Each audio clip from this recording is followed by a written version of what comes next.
इस इमेज में दिए गए टेक्स्ट का हुबहू विवरण नीचे दिया गया है। एक भारत का संवैधानिक विकास।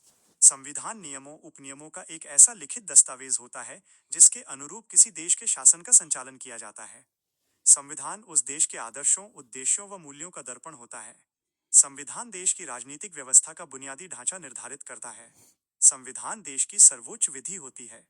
संविधान शक्ति के वितरण को स्पष्ट करता है। संविधान निर्णय लेने की शक्ति किसके पास होगी, सरकार का निर्माण कैसे होगा, यह तय करता है। संविधान सरकार के अंगों के अधिकारों को मर्यादित कर उन्हें तानाशाह होने से रोकता है। संविधान देश के नागरिकों के अधिकार सुनिश्चित करता है, साथ ही नागरिकों के कर्तव्यों को परिभाषित करता है। संविधान का महत्व। संविधान यह तय करता है कि कानून कौन बनाएगा। भारत का संवैधानिक इतिहास। ईस्ट इंडिया कंपनी का शासन 1773-1858। ब्रिटिश क्राउन का शासन 1858-1947। Regulating act 1773। भारत शासन अधिनियम 1858। Pitt's India act 1784। भारत परिषद अधिनियम 1861।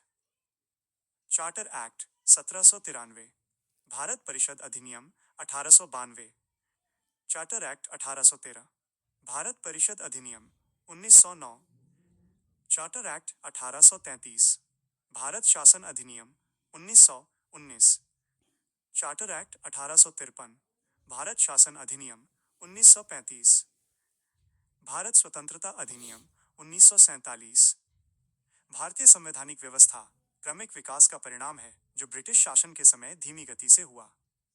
भारत के संवैधानिक विकास के इतिहास को हम दो भागों में बांट सकते हैं।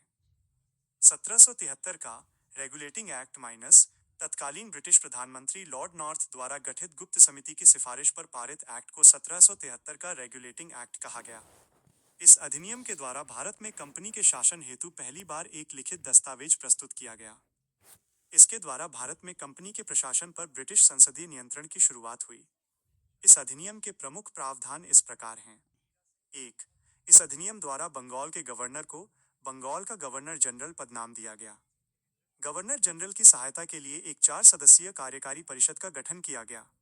इस नाथ पब्लिकेशन D1। क्या आपने जो इमेज साझा की है उसमें राजनीति विज्ञान से संबंधित महत्वपूर्ण अधिनियमों एक्ट्स का विवरण है। यहाँ उसका पूरा टेक्स्ट एज इट इज दिया गया है। सेकंड ग्रेड प्रथम प्रश्न पत्र माइनस राजनीति विज्ञान। 1. एक्ट के तहत बनने वाले बंगाल के प्रथम governor general Lord Warren Hastings थे। 2. बंबई व मद्रास प्रेसिडेंसी को कलकत्ता प्रेसिडेंसी के अधीन कर दिया गया, जबकि पहले सभी प्रेसिडेंसियों के गवर्नर एक दूसरे से स्वतंत्र थे। 3. कलकत्ता में एक सुप्रीम कोर्ट की स्थापना 1774 की गई, जिसमें एक मुख्य न्यायाधीश तथा 3 अन्य न्यायाधीश थे। सर एलिजा इम्पे कलकत्ता स्थित उच्चतम न्यायालय के प्रथम मुख्य न्यायाधीश थे। 4. इसके तहत कंपनी के कर्मचारियों को निजी व्यापार करने व भारतीय लोगों से उपहार व रिश्वत लेना प्रतिबंधित कर दिया गया। 5. इस अधिनियम के द्वारा ब्रिटिश सरकार का कोर्ट ऑफ डायरेक्टर्स कंपनी की गवर्निंग बॉडी के माध्यम से कंपनी पर नियंत्रण सशक्त हो गया। कंपनी को भारत में अपने राजस्व, नागरिक और सैन्य मामलों की जानकारी ब्रिटिश सरकार को देना आवश्यक कर दिया गया है। Act of settlement 1781। Regulating act 1773 में निहित कमियों को दूर करने के लिए ब्रिटिश संसद के प्रवर समिति के अध्यक्ष एडमंड वर्क के सुझावों पर ब्रिटिश संसद ने बंदोबस्त कानून एक्ट ऑफ सेटलमेंट पारित किया। 1. गवर्नर जनरल व काउंसिल को सर्वोच्च न्यायालय के क्षेत्राधिकार से मुक्त कर दिया गया। 2. सर्वोच्च न्यायालय की राजस्व अधिकारिता को समाप्त कर दिया गया। Pitt's India act 1784। इस एक्ट को ब्रिटिश संसद में तत्कालीन प्रधानमंत्री विलियम पिट द्वारा प्रस्तुत किया गया। यह अधिनियम 2 प्रमुख कारणों से महत्वपूर्ण था। 1. भारत में कंपनी के अधीन क्षेत्रों को सर्वप्रथम ब्रिटिश आधिपत्य क्षेत्र कहा गया। 2. ब्रिटिश सरकार को भारत में कंपनी के कार्यों एवं इसके प्रशासन पर पूर्ण नियंत्रण प्रदान किया गया। अधिनियम के प्रमुख प्रावधान -3. इसने कंपनी के राजनैतिक व व्यापारिक कार्यों को अलग अलग कर दिया। 4. निदेशक मंडल को कंपनी के व्यापारिक मामलों के अधीक्षण की अनुमति तो दी गई, लेकिन राजनैतिक मामलों के प्रबंधन के लिए नियंत्रण बोर्ड ऑफ कंट्रोल नाम से एक नए निकाय का गठन किया गया। 5. जिसमें 6 सदस्यों का प्रावधान किया गया, जिनको सम्राट के द्वारा नियुक्त किया जाता था। 6. गवर्नर जनरल की परिषद की सदस्य संख्या 4 से घटाकर 3 कर दी गई। 7. गवर्नर जनरल को देशी रियासतों से युद्ध तथा संधि करने से पहले कंपनी के डायरेक्टरों से स्वीकृति लेना अनिवार्य कर दिया गया। 8. गवर्नर जनरल को प्रांतीय सरकारों को बर्खास्त करने का अधिकार दिया गया। 1786 का अधिनियम माइनस इस अधिनियम द्वारा गवर्नर जनरल को विशेष परिस्थितियों में अपनी परिषद के निर्णय को निरस्त कर अपने निर्णय को लागू करने का अधिकार दिया गया। गवर्नर जनरल को प्रधान सेनापति की शक्तियां प्रदान की गईं। Charter act 1793। 1. इस अधिनियम के द्वारा कंपनी के व्यापारिक अधिकारों को 20 वर्षों के लिए बढ़ा दिया गया। 2. नियंत्रण मंडल के सदस्यों को भारतीय राजस्व से वेतन देने की व्यवस्था की गई। 3. ब्रिटिश भारतीय क्षेत्रों में लिखित विधियों द्वारा प्रशासन की नींव रखी गई तथा सभी कानूनों व विनियमों की व्याख्या का अधिकार न्यायालय को प्रदान किया गया। Charter act 1813। 1. भारत में कंपनी के व्यापारिक एकाधिकार को समाप्त कर दिया गया, लेकिन कंपनी का चीन के साथ व्यापार और चाय के व्यापार पर एकाधिकार बना रहा। 2. ईसाई मिशनरियों को भारत में धर्म प्रचार की अनुमति दी गई। 3. भारत में शिक्षा के लिए प्रतिवर्ष 1 लाख रुपए खर्च करने का प्रावधान भी किया गया। 4. स्थानीय स्वायत्तशासी संस्थाओं को करारोपण का अधिकार दिया गया। 5. कंपनी के अधिकार पत्र को 20 वर्षों के लिए बढ़ा दिया गया। Charter act 1833। 1. कंपनी के व्यापारिक अधिकार पूर्णतः समाप्त कर दिए गए। अब कंपनी का कार्य ब्रिटिश सरकार की ओर से केवल भारत पर शासन करना रह गया। 2. कलकत्ता, बंबई और मद्रास की सरकारों द्वारा बनाई गई विधियों का ब्रिटिश संसद द्वारा अनुमोदन किया जाना अनिवार्य कर दिया गया। दी गई इमेज में लिखे टेक्स्ट का व्यवस्थित रूप यहाँ दिया गया है। सेकंड ग्रेड प्रथम प्रश्न पत्र माइनस राजनीति विज्ञान। 3. बंगाल के गवर्नर जनरल को भारत का गवर्नर जनरल बना दिया गया तथा गवर्नर जनरल को सभी नागरिक तथा सैन्य शक्तियां प्रदान की गईं। Note: Lord William Bentinck Bharat के प्रथम गवर्नर जनरल बने। 4. गवर्नर जनरल की कार्यकारिणी में विधिक परामर्श हेतु विधि सदस्य के रूप में चौथे सदस्य को शामिल किया गया। विधि सदस्य को परिषद की बैठक में भाग लेने का अधिकार था, मतदान का नहीं। पहले विधि सदस्य के रूप में लॉर्ड मैकाले को नियुक्त किया गया। 5. लॉर्ड मैकाले की अध्यक्षता में 4 सदस्यीय प्रथम विधि आयोग का गठन 1834 में किया गया। 6. सिविल सेवकों के चयन के लिए खुली प्रतियोगिता का आयोजन करने का प्रयास किया गया। 7. दास प्रथा को गैर कानूनी घोषित किया गया। 1843 ई में दास प्रथा को समाप्त कर दिया गया। 8. गवर्नर जनरल की परिषद को राजस्व के संबंध में पूर्ण अधिकार प्रदान करते हुए संपूर्ण देश के लिए एक ही बजट तैयार करने का अधिकार दिया गया। 9. मद्रास व बंबई के गवर्नर को विधायिका शक्ति से वंचित कर दिया गया। भारत के गवर्नर जनरल को पूरे ब्रिटिश भारत में विधायिका के असीमित अधिकार प्रदान किए गए। 1853 का चार्टर अधिनियम। 1. पहली बार गवर्नर जनरल की परिषद के प्रशासनिक व विधायी कार्यों को अलग कर दिया गया। 2. गवर्नर जनरल की परिषद में जब वो विधायिका के रूप में कार्यरत हो 6 नए सदस्यों की वृद्धि की गई, जिससे विधान परिषद में कुल सदस्य संख्या बढ़कर 12 हो गई। 3. सिविल सेवकों के चयन के लिए खुली प्रतियोगिता व्यवस्था का आरंभ किया गया। 4. प्रथम बार भारतीय केंद्रीय विधान परिषद में स्थानीय प्रतिनिधित्व प्रारंभ किया। 5. विधि सदस्य को गवर्नर जनरल की परिषद का पूर्ण सदस्य बना दिया गया। भारत शासन अधिनियम 1858। ये अधिनियम प्रथम स्वतंत्रता संग्राम 1857 सिपाही विद्रोह का परिणाम था। इस अधिनियम द्वारा कंपनी का शासन समाप्त कर दिया गया तथा भारत में ब्रिटिश सम्राट का प्रभुत्व स्थापित हो गया। इस अधिनियम के प्रमुख प्रावधान: 1. भारत का शासन सीधे महारानी विक्टोरिया ब्रिटिश सम्राट के अधीन चला गया। नोट: लॉर्ड कैनिंग भारत के प्रथम वायसराय बने। 2. बोर्ड ऑफ डायरेक्टर्स तथा बोर्ड ऑफ कंट्रोल को समाप्त कर भारत में द्वैत शासन प्रणाली को समाप्त कर दिया गया। 3. एक नए पद भारत के राज्य सचिव का सृजन किया गया। सर चार्ल्स वुड प्रथम भारत सचिव बने। 4. भारत सचिव की सहायता के लिए 15 सदस्यीय भारत परिषद का गठन किया गया, जो एक सलाहकार समिति थी। 5. भारत सचिव भारत परिषद का अध्यक्ष होता था। 6. 1 नवंबर 1858 को इलाहाबाद में ब्रिटिश महारानी की घोषणा को लॉर्ड कैनिंग ने पढ़कर सुनाया। भारत के शिक्षित वर्ग द्वारा इसे अधिकारों का मैग्ना कार्टा कहा। भारत परिषद अधिनियम 1861। 1. इस अधिनियम द्वारा भारत में विभागीय प्रणाली की शुरुआत की। गवर्नर जनरल लॉर्ड कैनिंग ने भारत में पहली बार विभागीय प्रणाली की शुरुआत की। 2. कानून बनाने की प्रक्रिया में भारतीय प्रतिनिधियों को शामिल करने की शुरुआत हुई। 3. गवर्नर जनरल की कार्यकारी परिषद का विस्तार करते हुए पांचवा सदस्य शामिल किया गया। 4. गवर्नर जनरल की विधान परिषद में न्यूनतम 6 और अधिकतम 12 अतिरिक्त मनोनीत सदस्यों का प्रावधान किया गया। उनमें आधे सदस्यों का गैर सरकारी होना आवश्यक था। 5. 1862 में लॉर्ड कैनिंग ने 3 भारतीयों बनारस के राजा देवनारायण सिंह, पटियाला के महाराजा नरेंद्र सिंह व सर दिनकर राव को केंद्रीय विधान परिषद में मनोनीत किया। 6. गवर्नर जनरल को आपात स्थिति में अध्यादेश जारी करने का अधिकार दिया गया। अध्यादेश 6 माह तक लागू रह सकता था। 7. कलकत्ता, मुंबई तथा मद्रास में उच्च न्यायालयों की स्थापना का प्रावधान किया गया। भारत परिषद अधिनियम 1892। 1. केंद्रीय व प्रांतीय विधान परिषदों में अतिरिक्त गैर सरकारी सदस्यों की संख्या बढ़ाई गई, लेकिन बहुमत सरकारी सदस्यों का ही बना रहा। 2. भारतीय सदस्यों को बजट पर प्रश्न पूछने तथा बहस करने का सीमित अधिकार दिया गया, लेकिन मतदान का अधिकार नहीं था। 3. गैर सरकारी सदस्यों की नियुक्ति हेतु अप्रत्यक्ष निर्वाचन प्रणाली का प्रावधान किया गया। D-3 दी गई इमेज में उपलब्ध भारत परिषद अधिनियम 1909 और भारत शासन अधिनियम 1919 से संबंधित जानकारी का पूरा टेक्स्ट नीचे दिया गया है। भारत परिषद अधिनियम 1909। यह अधिनियम भारतीय राष्ट्रीय कांग्रेस के कार्यों से प्रभावित होकर पारित किया गया। इस अधिनियम को मार्ले मिंटो सुधार के नाम से जाना जाता है। नोट: 1909 में लॉर्ड मार्ले भारत के राज्य सचिव थे और लॉर्ड मिंटो भारत के गवर्नर जनरल थे। सर अरुंडेल समिति की रिपोर्ट पर इसे पारित किया गया। 1. इस अधिनियम के माध्यम से केंद्रीय Vidhan Parishad central legislative council में सदस्यों की संख्या 16 से बढ़ाकर 60 हो गई। 2.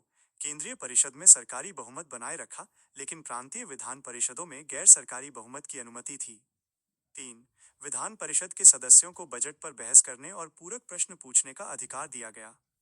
4. पहली बार किसी भारतीय को गवर्नर जनरल और गवर्नर की कार्यकारिणी परिषद में शामिल किया गया। नोट: 1909 में सत्येंद्र प्रसाद सिन्हा गवर्नर जनरल की कार्यकारिणी परिषद के प्रथम भारतीय सदस्य बने। उन्हें विधि सदस्य बनाया गया। 5. इस अधिनियम ने पृथक निर्वाचन के आधार पर मुस्लिमों के लिए सांप्रदायिक प्रतिनिधित्व का प्रावधान किया। नोट: लॉर्ड मिंटो को सांप्रदायिक निर्वाचन का जनक कहा जाता है। भारत शासन अधिनियम 1919। 20 अगस्त 1917 को ब्रिटिश सरकार ने पहली बार कहा कि उसका उद्देश्य भारत में क्रमिक रूप से उत्तरदायी शासन की स्थापना करना है। इस घोषणा के क्रियान्वयन के लिए मॉन्टेग्यू, तत्कालीन भारत सचिव तथा वायसराय लॉर्ड चेम्सफोर्ड ने संवैधानिक सुधारों पर रिपोर्ट बनाई। यह रिपोर्ट जुलाई 1918 में प्रकाशित हुई और भारत शासन अधिनियम 1919 का आधार बनी। इसी क्रम में 23 दिसंबर 1919 में भारत शासन अधिनियम बनाया गया, जो 1921 से लागू हुआ। इस अधिनियम में उद्देशिका, 47 धाराएं तथा 2 अनुसूचियां थीं। नोट: 1919 के अधिनियम को मॉन्टेग्यू चेम्सफोर्ड अधिनियम भी कहा जाता है। इस समय मॉन्टेग्यू भारत सचिव तथा चेम्सफोर्ड भारत के वायसराय थे। 1919 इस समय ब्रिटेन के प्रधानमंत्री डेविड लॉयड जॉर्ज उदारदल व ब्रिटिश सम्राट जॉर्ज पंचम थे। प्रमुख प्रावधान। 1. इस अधिनियम में सर्वप्रथम उत्तरदायी शासन शब्द का स्पष्ट प्रयोग किया गया। हालांकि प्रांतों में उत्तरदायी सरकार की स्थापना तो की गई, लेकिन इसे केंद्र में लागू नहीं किया गया। केंद्र सरकार ब्रिटिश संसद के प्रति उत्तरदायी बनी रही। गवर्नर जनरल की परिषद की सदस्यता की अधिकतम सीमा का प्रतिबंध हटा दिया गया। परिषद में भारतीय सदस्यों की संख्या 1 से बढ़ाकर 3 कर दी गई। इनका कार्यकाल 5 वर्ष का होता था। समस्त कार्यपालिका शक्ति गवर्नर जनरल में निहित थी। गवर्नर जनरल विधानमंडल के प्रति उत्तरदायी नहीं था। कार्यकारिणी परिषद भारत सचिव के प्रति उत्तरदायी थी, न कि केंद्रीय विधानमंडल के प्रति। इस अधिनियम के द्वारा केंद्रीय विधानमंडल में गैर सरकारी निर्वाचित सदस्यों के बहुमत का प्रावधान किया गया। 10 वर्ष का अनुभव रखने वाले भारतीय उच्च न्यायालय के वकीलों को परिषद का कानूनी सदस्य बनने के योग्य माना गया। तेज बहादुर सप्रू पहले भारतीय कानून सदस्य बने। 2. केंद्र में द्विसदनात्मक विधायिका की स्थापना की गई। अधिनियम की धारा 17 के अनुसार केंद्रीय विधानसभा गवर्नर जनरल और 2 सदनों, राज्य परिषद तथा विधानसभा से मिलकर बनेगी। धारा 18(1) के अनुसार राज्य परिषद में 60 सदस्य होंगे। 33 निर्वाचित सदस्यों में से 18 सदस्य सामान्य चुनाव क्षेत्रों में, गैर मुस्लिम 12 सांप्रदायिक सदस्य, 11 मुस्लिम, 1 सिख, 3 व्यापारिक सदस्य शामिल थे। 27 मनोनीत सदस्यों में से 20 सदस्य सरकारी व 7 सदस्य गैर सरकारी थे। धारा 18(2) के अनुसार गवर्नर जनरल राज्य परिषद के अध्यक्ष प्रेसिडेंट की नियुक्ति करता था। अलेक्जेंडर मूडी मैन राज्य परिषद के पहले अध्यक्ष थे। धारा 18(3) के अनुसार गवर्नर जनरल को राज्य परिषद में अभिभाषण करने का अधिकार था। धारा 19 के अनुसार केंद्रीय विधानसभा निर्वाचित व मनोनीत सदस्यों से मिलकर बनेगी। धारा 19(2) केंद्रीय विधानसभा में सदस्यों की संख्या 145 थी, जिसमें 104 निर्वाचित तथा शेष मनोनीत होते थे। केंद्रीय विधानसभा में कुल सदस्य संख्या के 3/4 निर्वाचित सदस्यों का प्रावधान किया गया। धारा 21 के अनुसार इनका कार्यकाल प्रथम बैठक से 3 वर्ष का था। क्या आप चाहेंगे कि मैं इन दोनों अधिनियमों के मुख्य अंतरों की एक तुलनात्मक तालिका टेबल बना दूं? दी गई छवि इमेज का टेक्स्ट नीचे दिया गया है। सेकंड ग्रेड प्रथम प्रश्न पत्र माइनस राजनीति विज्ञान। 52 सामान्य निर्वाचकों द्वारा, 30 मुस्लिम मतदाताओं द्वारा, 9 यूरोपीय मतदाताओं द्वारा, 7 जमींदारों, 4 व्यापारियों और 2 सिखों द्वारा 41 सदस्य मनोनीत थे, जिनमें 26 सरकारी और 15 गैर सरकारी थे। धारा 19(3) गवर्नर जनरल को विधानसभा में अभिभाषण करने का अधिकार था। धारा 20(1) में विधानसभा अध्यक्ष प्रेसिडेंट व धारा 20(2) में उपाध्यक्ष डेप्यूटी प्रेसिडेंट की नियुक्ति का प्रावधान किया गया। धारा 20(3) विधानसभा अध्यक्ष गवर्नर जनरल को अपना त्यागपत्र देकर पद छोड़ सकता था। अध्यक्ष को गवर्नर जनरल के आदेश द्वारा पद से हटाया जा सकता था। किसी भी सदन का सदस्य बनने के लिए 25 वर्ष की आयु होना जरूरी था। केंद्रीय विधान परिषद का स्थान राज्य परिषद उच्च सदन एवं केंद्रीय विधानसभा निम्न सदन ने ले लिया। धारा 21 के अनुसार राज्य परिषद का कार्यकाल 5 वर्ष का था, लेकिन गवर्नर जनरल उसे किसी भी समय भंग कर सकता था। विशेष परिस्थितियों में इसकी अवधि बढ़ा भी सकता था। महिलाओं को न तो मताधिकार प्राप्त था, न ही वे किसी सदन की सदस्य बन सकती थीं।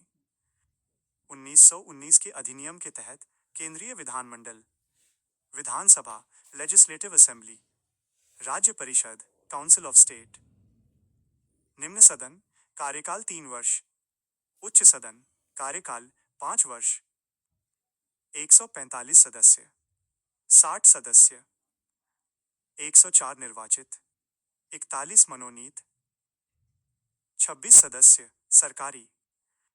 धारा 25 में भारत के बजट का प्रावधान था। दोनों सदनों की शक्तियां समान थीं, लेकिन बजट पर स्वीकृति प्रदान करने का अधिकार सिर्फ विधानसभा को था। 3. केंद्रीय व प्रांतीय विषयों का बंटवारा किया गया। सेना, व्यापार, बंदरगाह एवं जहाजरानी, सीमा शुल्क, आयकर, नमक, बैंक व इंश्योरेंस, जनगणना एवं सांख्यिकी, आपराधिक कानून, विदेश, रक्षा, रेल, डाक व तार, देशी राज्यों से संबंध, सैन्य महत्व के संचार साधन, मुद्रा व टंकण, सार्वजनिक ऋण, दीवानी व फौजदारी कानून, अखिल भारतीय सेवाएं, विज्ञान व अनुसंधान, चर्च से संबंधित धार्मिक व्यवस्था केंद्रीय विषय थे। प्रांतीय विषयों में शिक्षा, चिकित्सा, कृषि, आबकारी, स्थानीय स्वशासन, सार्वजनिक निर्माण, उद्योग, सिंचाई, वन, न्याय प्रशासन, पुलिस, जेल, मालगुजारी, भूराजस्व, जंगल, अकाल पीड़ित सहायता, जन स्वास्थ्य, जन्म मृत्यु व विवाह पंजीयन सहकारी समितियां। अवशिष्ट शक्तियां गवर्नर जनरल के पास थीं। 46 विषय केंद्रीय तथा 50 विषय प्रांतीय थे। 4. प्रांतों में द्वैध शासन स्थापना की गई। 1 अप्रैल 1921 से द्वैध शासन बंगाल, बिहार, पंजाब संयुक्त प्रांत, मद्रास, मुंबई, मध्य प्रांत व असम में लागू किया गया। द्वैध शासन प्रणाली 1 अप्रैल 1937 तक लागू रही। प्रांतीय विषयों को 2 भागों में बांटा गया। -1 हस्तांतरित, 2 आरक्षित। नाथ पब्लिकेशन D-5। क्या आप चाहेंगे कि मैं इस जानकारी के दी गई इमेज में राजनीति विज्ञान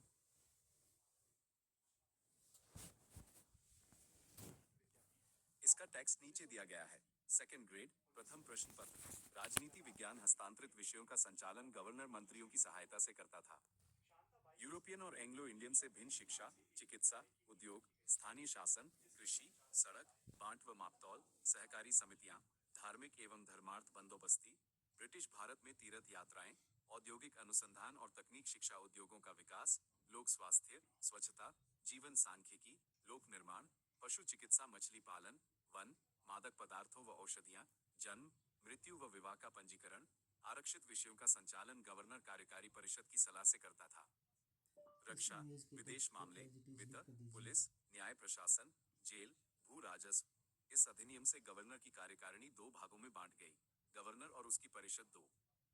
गवर्नर और भारतीय मंत्री गवर्नर और उसकी परिषद विधान परिषद के प्रति उत्तरदायी नहीं होती थी। वह राज्य सचिव के माध्यम से ब्रिटिश संसद के प्रति उत्तरदायी थी, जबकि गवर्नर और भारतीय मंत्री हस्तांतरित विषयों के प्रशासन के लिए विधान परिषद के प्रति उत्तरदायी होते थे। गवर्नर मंत्रियों को नियुक्त करता था व मंत्री गवर्नर के प्रसाद पर्यंत पद धारण करते। विधान परिषद का कार्यकाल पहली बैठक से 3 वर्ष तक था। गवर्नर मंत्रियों और कार्यकारी परिषद दोनों के निर्णयों को रद्द कर सकता था। कुछ मामलों में विधि बनाने से पहले गवर्नर की पूर्व अनुमति आवश्यक थी। उसे विधेयकों को वीटो करने का भी अधिकार था। प्रांतीय विधान पर गवर्नर जनरल के नियंत्रण को बनाए रखने के लिए कोई भी प्रांतीय विधेयक, चाहे उसे गवर्नर की अनुमति मिल गई हो, तब तक विधि नहीं बनेगा जब तक गवर्नर जनरल की अनुमति न मिल जाए। गवर्नर को यह शक्ति थी कि वह गवर्नर जनरल के लिए विधेयक को आरक्षित कर सकता था। गवर्नर जनरल आपात स्थिति में अध्यादेश जारी कर सकता था। कुछ विषयों से संबंधित विधेयकों को प्रस्तुत करने से पूर्व उसकी अनुमति आवश्यक थी। वह भारतीय विधानमंडल द्वारा पारित किसी भी विधेयक पर वीटो करने या सम्राट के विचार के लिए आरक्षित कर सकता था। केंद्रीय शासन सपरिषद गवर्नर जनरल के अधीन था। Governor general secretary of state के माध्यम से ब्रिटिश संसद के प्रति उत्तरदायी था। ब्रिटिश संसद भारत की शांति व्यवस्था व सुशासन का उत्तरदायित्व निभाती थी। कोई विषय केंद्रीय है या प्रांतीय, यह निर्णय करने का अधिकार गवर्नर जनरल को था।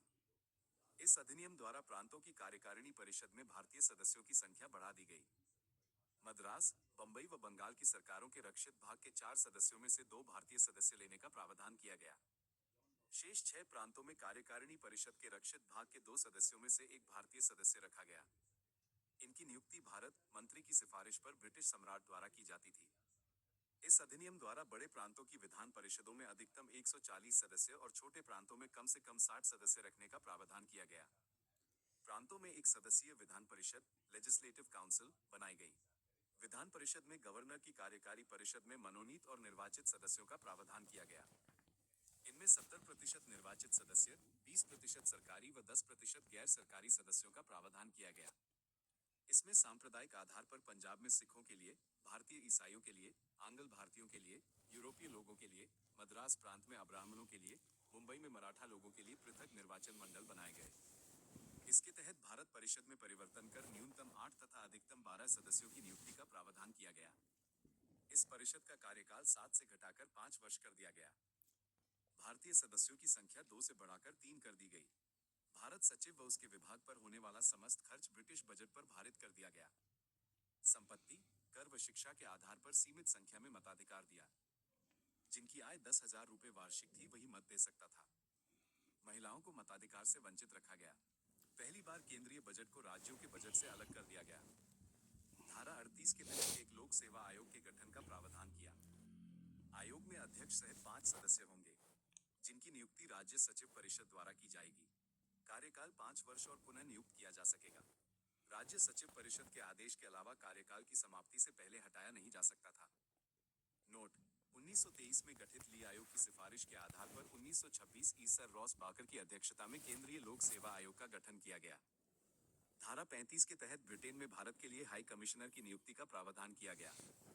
इसकी नियुक्ति का अधिकार, वेतन, शक्तियां व कर्तव्य महामहिम परिषद आदेश द्वारा कर सकेंगे।